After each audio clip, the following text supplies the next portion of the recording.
El pensamiento político. ¿Alguna vez te has preguntado por qué las sociedades justifican lo que consideran correcto o legítimo? ¿O por qué seguimos leyendo autores de hace cientos o miles de años cuando hablamos de política?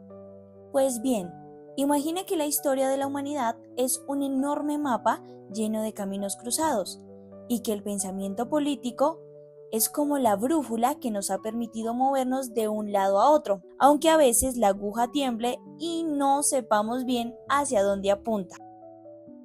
Hoy vamos a viajar por ese mapa. Vamos a conocer a quienes dibujaron las rutas, los temas que marcaron los senderos y sobre todo al viajero principal de esta gran travesía, el ser humano. Si imaginamos la historia de las ideas como una gran orquesta, los pensadores políticos serían los compositores que con sus notas cambiaron el sonido de la política.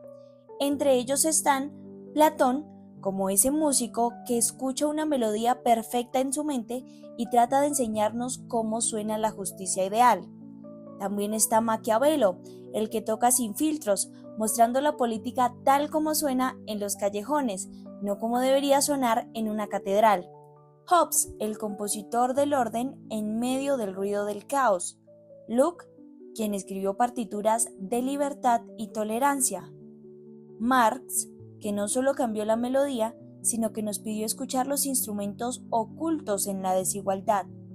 Y finalmente, Strauss, Arendt y Boehling, guardianes de la tradición clásica, como bibliotecarios que protegen manuscritos que aún hoy iluminan nuestras crisis.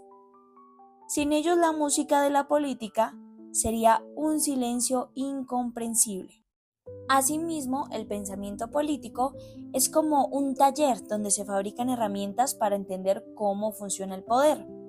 Y en este taller se trabajan 4 grandes piezas. La primera pieza es la legitimidad. Es como preguntarnos quién tiene la llave de la casa y sobre todo por qué aceptamos que esa persona pueda abrir y cerrar las puertas de nuestra vida colectiva.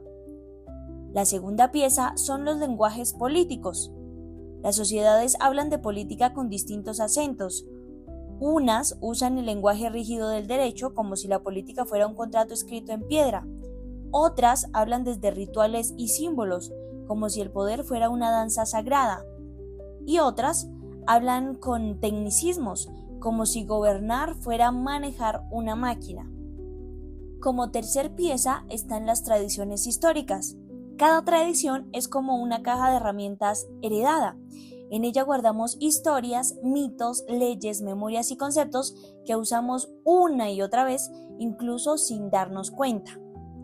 Y como última pieza encontramos la relación entre teoría y práctica. Las ideas son semillas que brotan en momentos de crisis, pero esas mismas semillas pueden convertirse en árboles que cambian el paisaje político para siempre. Por otro lado, el pensamiento político tiene características muy particulares, y para entenderlas, imaginemos que es como un río. Un río que es histórico, que solo puede avanzar porque recoge todas las aguas que vienen detrás. Las ideas políticas solo existen gracias a lo que pasó antes. Es también un río que está ligado a la tradición. La tradición es el cauce por donde corre ese río.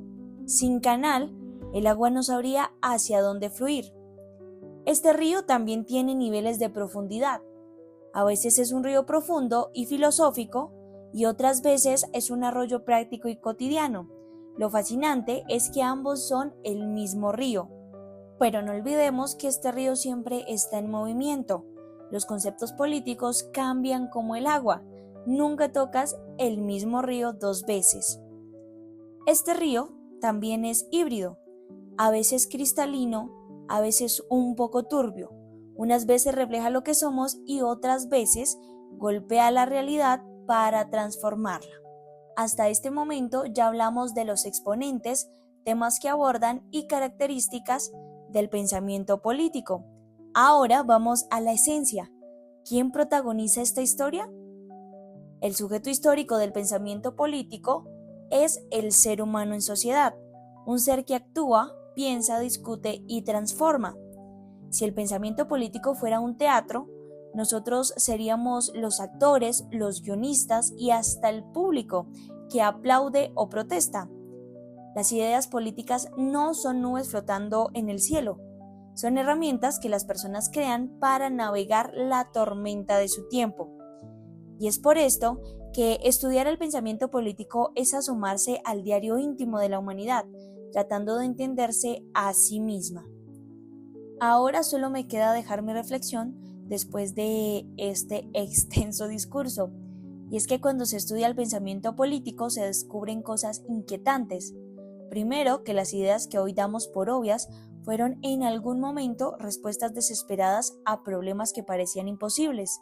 Segundo, que cada concepto, cada teoría y cada discusión que heredamos es una huella, a veces luminosa, a veces dolorosa, pero que al fin de cuentas nos permite ver cómo las sociedades intentaron entenderse a sí mismas. Por eso, hoy me quedo con una pregunta que quisiera que conteste cada uno. ¿Qué tipo de mundo estoy ayudando a legitimar con mis decisiones, mis silencios y mis ideas? Tal vez ahí empieza de verdad el pensamiento político.